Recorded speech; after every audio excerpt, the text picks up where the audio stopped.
Yaorana et Maïva, j'espère que vous allez bien. Alors aujourd'hui, je vais m'éloigner un petit peu de la météo des étoiles et en fait j'avais envie de dédier ce mois d'avril pour découvrir les fils, donc faire découvrir. euh, alors j'ai envie de dire oui, les fils, donc ce qui a été tissé depuis des années, et les fils conducteurs, une guidance. Et en fait, récemment, au cours d'une séance, j'ai eu cette question mais est-ce qu'on peut vraiment devenir chaman? Parce que toi, tu es devenu chaman, mais tu l'as pas voulu, donc c'est comme ça qu'on sait que tu es chaman.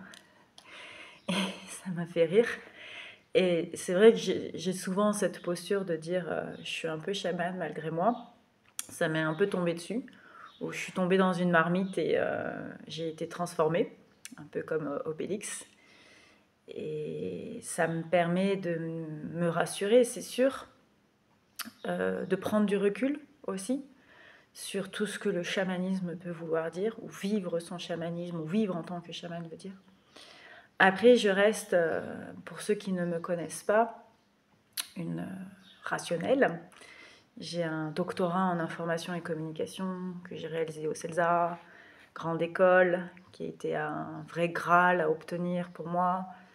Je me suis battue pour rentrer au CELSA au sens où j'ai vraiment construit mes études pour pouvoir intégrer cette école. Je suis allée aux États-Unis, j'ai fait ma maîtrise aux États-Unis en finançant en partie mes études.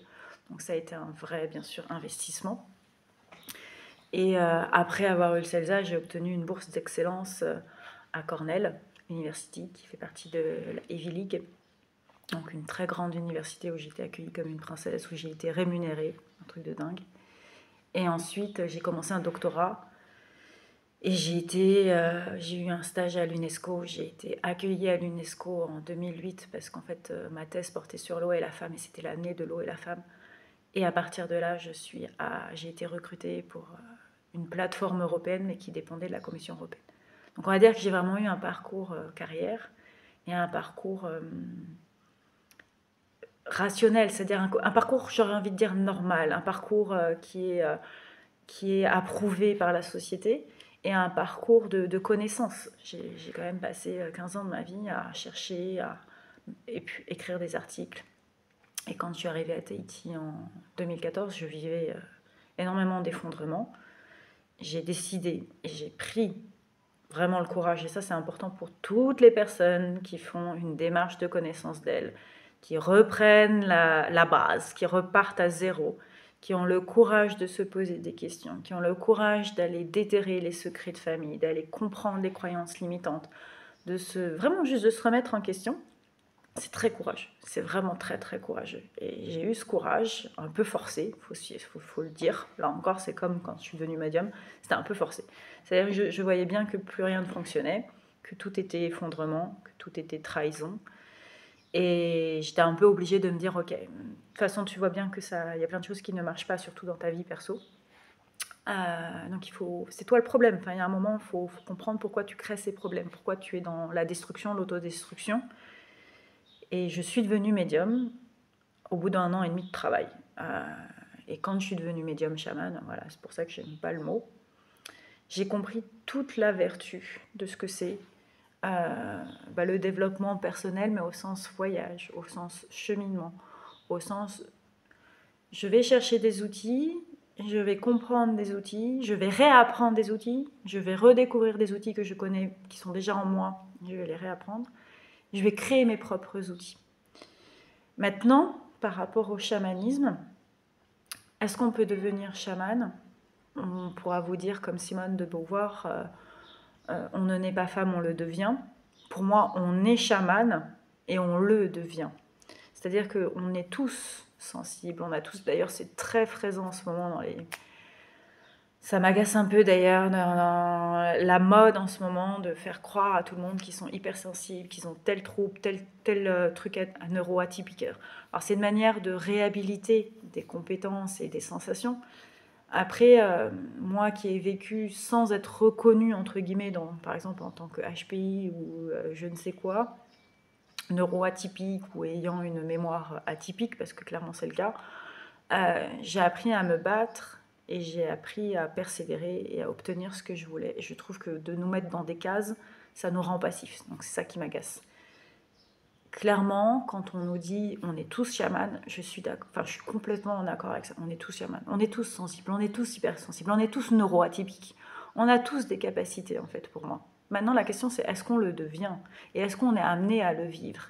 Et c'est en ça que oui, être chaman c'est un appel, c'est une nature, c'est un potentiel, c'est quelque chose qui est en nous, qui se révèle et qui va avoir une fonction très différente en fonction des autres. Et malgré tout, un certain nombre d'entre nous sont destinés à être guides.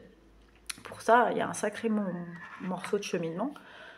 Et c'est là où je vais raconter le propre en fait de mon histoire. Ça fait 6 minutes, super. J'ai encore été un peu longue. C'est qui devient chaman. Et personnellement, je suis devenue chamane, un peu forcée, obligée, et aussi parce que tout a été mis en place pour que je sois initiée. Et que je sois initiée à la fois par des personnes visibles, des personnes physiques qui existent, qui sont à Tahiti. J'ai eu aussi la Nouvelle-Zélande. Alors j'ai eu une personne de Hawaï qui est venue en fait à Tahiti et qui m'a donné des clés. Je devais aller à Hawaï, ça a été annulé par le Covid et le message c'est que bien sûr tout est normal.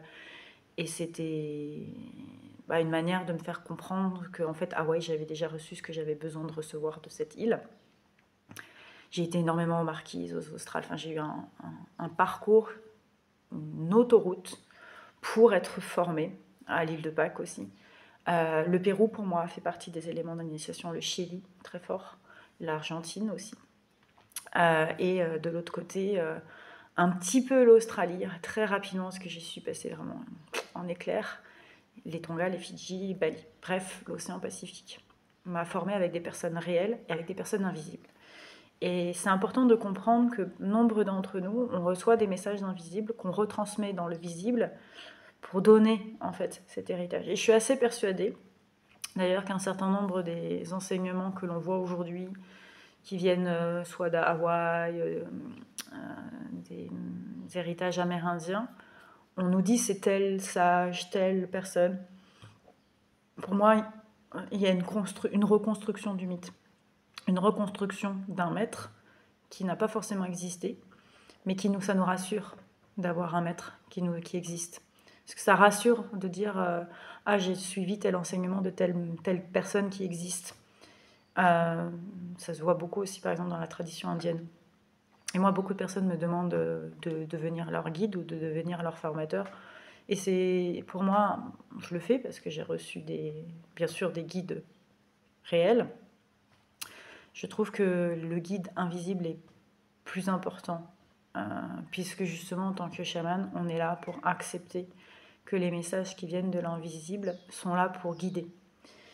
Et donc, pour revenir sur cette question de est-ce qu'on peut devenir chaman, je répondrais par la question qui commence toujours le chamanisme polynésien, c'est Howaiwe. Quel est ton eau ? Et en fait, derrière ça, c'est quel est ton cœur, quelle est ton émotion, mais aussi quelle est ta mission, quel est ton potentiel, quelle est ta nature profonde. Et ça va se relier au mot Tawa, alors je le dis très mal, T-A-H-U'-A, qui en polynésien, alors a été traduit, si on le regardait, quand j'étais en Polynésie, donc entre 2014-2016 et que j'ai fait mes recherches jusqu'en 2018, enfin je les ai faites jusqu'en 2020, hein, mais 2018 de manière 2016-2018 très intense et 2018-2020 avec mes étudiants, parce que j'étais prof et ils m'ont beaucoup aidé à faire des recherches anthropologiques, c'est-à-dire des entretiens avec des personnes. Les recherches intellectuelles, c'était 2016-2018, j'ai un peu lâché l'intellectualité après. Tahoa, dans les dictionnaires, c'est le prêtre. Aujourd'hui, ça a été transformé, parce on revient énormément sur les significations, entre guillemets, d'origine. C'est comme mana, qui a longtemps été traduit par autorité, pouvoir que autorité, pardon. Et maintenant, de plus en plus, c'est traduit par force, énergie. Et on réhabilite en fait des mots. C'est comme tapu, qui a été repris par Monsieur Freud, notamment, sous le sens du tabou, l'interdit. Le tabou, c'est le sacré. Donc le sacré, ça peut être quelque chose qui nous amène un secret, quelque chose qu'il faut respecter et qui est unique. Mais c'est aussi effectivement le tabou au sens l'interdit, mais pas je suis interdite de faire quoi que ce soit, c'est j'attends les étapes pour accéder à quelque chose. L'autre élément qui a par exemple été aussi traduit par un anthropologue sociologue, c'est Marcel Mauss, qui nous a parlé du don à recevoir. Dans la tradition polynésienne, c'est Utumoro. C'est j'envoie à l'univers, donc je donne, je fais une action et je reçois en retour. Ce sera un peu une logique du karma. Sauf qu'elle encore, elle est différente parce que dans l'Inde, il y a toute une tradition en fait de qu'est-ce que ça veut dire le karma. Et Utumoro, ça veut dire je donne et je reçois en retour. Mais au lieu de ce qui a été là aussi interprété par Moss et d'autres anthropologues de dire quand je donne quelque chose, j'attends de recevoir quelque chose sous une forme monétaire. Par exemple, je vous donne cette montre, vous me donnez un collier en échange. Non, en fait, je vous donne cette montre et c'est l'univers qui va me donner le collier en échange. En fait, c'est vraiment cette notion de quand je donne, je vais recevoir par un autre moyen forcément que l'échange direct. Là encore, ça apprend à laisser, à donner et à savoir qu'on est béni, protégé par une force qui va faire en sorte qu'on va recevoir tout ce dont on a besoin. Donc l'enjeu, c'est je donne pour recevoir. Je vide une partie de ma coupe pour la remplir et je participe au flux. Si on revient maintenant sur voilà, tout cet apprentissage que j'ai reçu, clairement, ça fait, entre guillemets, de moi une initiée. Je vais vous partager quelque chose de très important que j'ai reçu très vite d'un maître. Je vais dire maître, même s'il se marre quand je dis ça, parce que je me connecte à son énergie quand je vous le dis. Un guide, ouais, il préférerait le mot guide d'ailleurs. On m'a dit, bon, est-ce que tu veux être initié? Mais en fait, c'est une question, on n'a pas le choix. Hein. On nous fait croire qu'on a le choix, mais en fait, on n'a pas le choix. Et si on dit non, on se prend du mourou d'ailleurs. Il mourut. On se prend des retardements, des complexités. Donc, en gros, on est appelé à devenir chaman, taroua, guide. Moi, ça me fait penser beaucoup à Corinne Sambrin, qui a cette femme qui lui dit bah, t'es chaman, t'es obligé d'être formé, t'as pas vraiment le choix. Bah, c'est un peu ce qui se passe quand on nous fait croire que t'as le choix, mais tu l'as pas. Et donc, tu deviens pour moi initié. Et c'était, tu vas être initié pendant 3 ans. Très important, une espèce de temporalité très importante. Ensuite, au bout de 7 ans, donc 4 ans supplémentaires, tu deviens guide. Et tu deviens guide apprenti. Et après, c'est en fonction de ce que tu es amené à accélérer, à mettre en place, à ressentir, à être appelé. Tu deviens un guide à part entière. Et ça, pour le coup, moi, ça arrivé assez vite, puisque j'ai eu le courage de quitter Tahiti. Ça a été très, très dur. Et pour pouvoir transmettre ailleurs. Donc, le fait de devenir guide, entre guillemets, en plein potentiel, s'affirme. C'est vrai que là, j'ai réalisé que ça allait faire 9 ans. Et donc, boum, je deviens guide. Cela veut dire qu'une réponse que je vous donne, c'est en fait, on ne peut pas devenir chaman, on ne peut pas transmettre le chamanisme.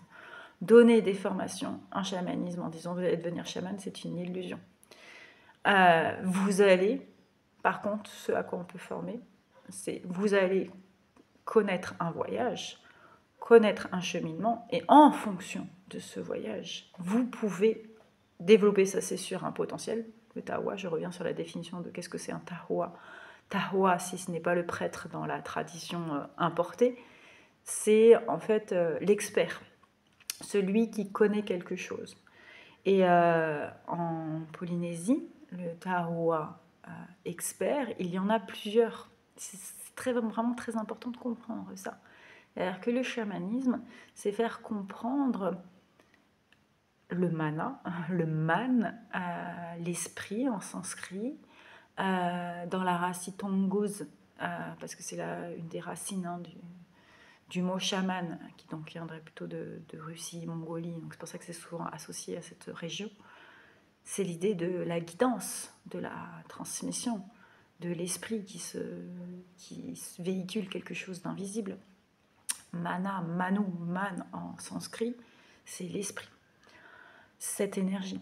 Donc le chaman, il a plusieurs possibilités de retransmettre dans la matière 7 lumières. Et donc en Polynésie, on a les Tahua Va'a, ceux qui construisent la pirogue. Donc vous pouvez être un charpentier. Tiens, petit clin d'œil à Joseph, dont on a parlé récemment avec ma sœur. Le Tahua, massage, Rao, il y a un autre mot, je ne sais plus. Donc, la personne qui s'occupe des herbes traditionnelles, donc c'est un médecin. Le Tahua rêve, celui qui va rêver et qui va interpréter les rêves pour la communauté. Le Tahua pierre, celui qui déplace les pierres pour déplacer les énergies. Donc c'est un cartographe, un géographe. Il y a le Tahua qui fait passer les messages, qui serait donc un communicateur. Il y a le Tahua protecteur. Bref, tout ça pour dire le Tahua Maraï, celui qui construit le temple, le bâtisseur. C'est fou parce que quand on regarde ces traditions, on s'aperçoit qu'elles sont partout, avec des mots différents et universels. Et c'est vrai qu'une des difficultés quand on parle de la Polynésie, c'est vraiment de respecter un héritage qui a été bafoué, qui a été réinterprété. Comme de nombreux héritages, j'ai envie de dire, j'ai grandi au Maroc, je connais de plus en plus l'approche Amazie, dont on se dit que ça va peut-être pas être finalement le bon mot. Discussion après berbère qui est complètement, entre guillemets, colonisée. Amazie, on est en train de se dire, mais est-ce que c'est... Enfin, pas moi, hein, la communauté. J'étais beaucoup, très très sensible à la tradition Dogon.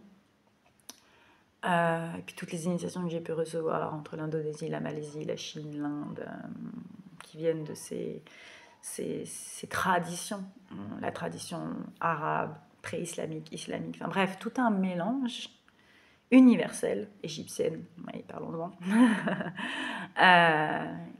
qui donne cette universalité de la tradition sacrée, du voyage sacré, du voyage de connaissances.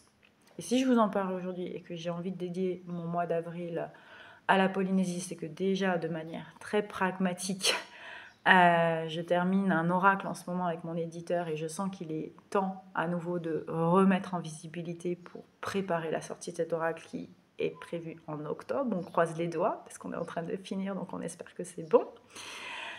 Ouais. Et en même temps de terminer un livre qui lui aussi va apporter sa pierre à l'édifice. En même temps de retransmettre à nouveau avec le passage, je reparle des étoiles, je ne peux pas m'empêcher de parler des étoiles, je les aime tellement, de Neptune en Bélier pour jusqu'en octobre. Donc remettre du feu, et c'est vrai que traditionnellement quand même, grosso modo, je m'aperçois de ça de plus en plus dans les rythmes des énergies, que la tradition de transmission, surtout quand elle est polynésienne, elle en ébullition à partir d'avril-mai, elle, à partir de juin-juillet jusqu'en novembre. Et en fait, c'est le mouvement des Pléiades. Donc c'est vraiment important de dire qu'il y a des temps de transmission. Et c'est vrai que j'ai, entre guillemets, reçu, moi, ma première transmission, et j'ai reçu mon réveil entre avril-juin de manière frémissante, et juin-juillet jusqu'en septembre-octobre, et le lever des Pléiades en novembre, en 2016, de manière hyper intense. Et c'est vraiment important de dire qu'en ce moment, on est dans la transmission sacrée. On est dans l'accompagnement des nouveaux chamans, de chacun dans son chamanisme, appelé à devenir son propre chaman, son propre potentiel. Son nœud nord, si on est sur les énergies de la roue astrale, c'est-à-dire ce vers quoi on est magnétisé, ce vers quoi on va créer de la vibration belle et originelle. Et c'est vrai que là, de manière très concrète, je vais réaliser plusieurs transmissions. Donc la première, c'est In situ à Brocéliande avec Chloé Toile, qui est notamment l'organisatrice du salon de l'oracle du tarot et l'auteur de l'oracle de Brocéliande. On a eu cette idée folle, mais complètement logique et naturelle, de dire si on faisait venir nos participants, nos initiés, à nous d'ailleurs, ouais, c'est ça, c'est bon, allez, un petit pic pour moi, quoi, à travers Disney, à travers les chants, à travers les princesses, les princes, les contes de fées qui structurent énormément de choses dans notre inconscient depuis des siècles. et à travers surtout la magie et la joie. Parce que pour moi, c'est vraiment célébrer cette joie, célébrer ce chant, ces animaux qui nous parlent. Enfin, il y a tellement de choses dans Disney qui peuvent nous amener à ça. Et bien sûr, notre point d'entrée, c'est la légende de Vaiana, puisque nous avons toutes les deux vécu en Polynésie. Donc, on a toutes les deux reçu des traditions sacrées, des héritages sacrés. Et alors, l'oracle de Disney, il paraît qu'il existe. Je ne l'ai pas vu, donc je le découvrirai. Mais voilà, autre élément sacré que moi, les guides me demandent de faire depuis un moment, mais clairement, j'ai bloqué parce que je trouve que c'est très, très puissant. Oui, très, très puissant. Très exigeant. C'est le tarot, version polynésienne. Alors bien sûr, il n'existe pas de tarot en Polynésie, qu'on soit clair. Par contre, il existe un chemin d'initiation, et ça c'est universel. Et le tarot est un excellent outil, une excellente histoire, un excellent cheminement pour comprendre ce que c'est que le voyage initiatique. Et donc j'ai commencé à recevoir déjà 7 arcanes de ce tarot, des tarots, je sais ça. Donc je vais former, pareil, à partir de mai, au cheminement du tarot façon Polynésie. Ce qui va être, là encore, complètement nouveau, complètement initiatique, complètement inédit. Enfin, voilà. J'ai un gros défaut, en général, hein, c'est quand je fais une formation, je la fais qu'une fois. Donc sachez-le. C'est vraiment pas pour le coup un argument commercial, ça pourrait être un argument commercial d'une certaine manière, vous ne vivrez ça qu'une seule fois. Et je mets du temps à retranscrire. Il y a toujours une formation, par exemple, que j'ai faite qui est tellement belle et que je n'ai toujours pas retranscrit, qui est les systèmes de guérison autour du corps. Petit clin d'œil à mes initiés qui étaient là. On était 8 à Toulouse. C'était beau. C'était tellement beau ce moment. Les coupes des connaissances que j'ai fait en novembre, qui est un outil là aussi de dingue et je n'ai toujours pas retranscrit. Ça va un petit peu mieux, mais voilà. Ta voix, il y aura clairement une nécessité de retranscription, une obligation de retranscription, parce que c'est la Polynésie. Donc voilà. Donc c'est une manière de parler de ces formations. Je vais en reparler, puisque je me suis vraiment donné comme mission, objectif, champ, de parler de la Polynésie ce mois-ci. Pour accompagner en fait l'accélération énergétique. Bien sûr, je reparlerai de Neptune, du Bélier et bien sûr de la pleine lune. J'ai vraiment la nouvelle lune, pardon. Non, pleine lune. Je dis pas de bêtises. Avec Pâques. J'ai hésité à faire ça ce matin. Et je me suis dit non. Tu es fidèle. Tu as promis que tu parlerais un petit peu plus de Polynésie pendant ce mois. Donc on commence avec les bonnes énergies et le poisson d'avril. Donc, si vous avez envie d'écouter ce que je pense ce que je peux vous communiquer sur poisson d'avril, je mettrai le short. Ça donnera les éléments clés. Voilà, donc j'espère que ce seront des éléments que vous pourrez entendre, faire cheminer. Puis bien sûr, je donnerai les infos en description. Si vous avez envie de venir de nous rejoindre, soit en forêt à Brocéliande du 1er au 4 mai, donc 4 jours, c'est 333 €. Alors bien sûr, c'est symbolique. Je me suis dit que j'allais offrir l'oracle de Vaiana pour cette formation, et parce qu'on va s'en servir beaucoup. Il y aura aussi le livret de Vaiana. Ah oui, il y aura aussi le livre, mais ça en PDF par contre, c'est important de comprendre ça. Ouais. Et le tarot de Tawa, alors lui, il y aura les dessins, et il y aura probablement, il y aura le livre aussi. Mais pas tout. Ouais, bon, il y aura les orero, je dis très mal, je suis désolée. C'est les chants vibratoires polynésiens pour accompagner la formation. Et donc, on en dit des choses que je n'étais même pas au courant. Bienvenue dans le monde de la guidance. Sur ce, à bientôt, Nana. Nana, ça veut dire au revoir en polynésien.